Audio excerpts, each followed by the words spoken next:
A new nonprofit association formed this week in South Dakota. It's all thanks to a public-private partnership between the state and 25 other businesses and organizations that are coming together to help foster international trade.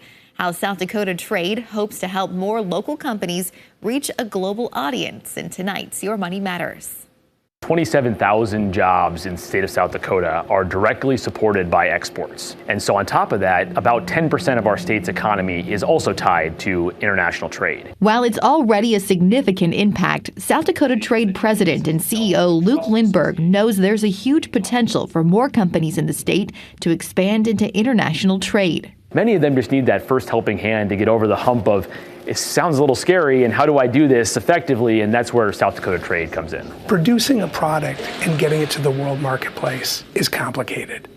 But when you have friends and you have experience to help navigate those waters, it really makes it somewhat straightforward. John Mullison is the Director of Communications for HODEC, formerly known as Prairie Aquatech, the state's Exporter of the Year in 2022. Exporting is key. Right now, 75 to 80% of our products are exported around the world. He says making connections is essential in helping more South Dakota companies grow internationally. You need friends, and you need to know people who've been there and know the ropes. The most likely success for a trade negotiated deal is when you put a willing buyer and a willing seller in the same room and they have the opportunity to interact with one another. South Dakota Trade will be organizing trade missions on behalf of the state to help develop relationships with more foreign buyers.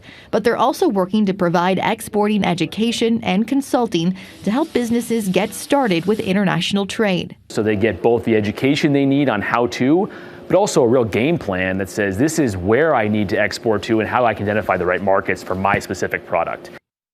South Dakota Trade also just secured a $175,000 federal grant to help small businesses in the state cover expenses related to export development.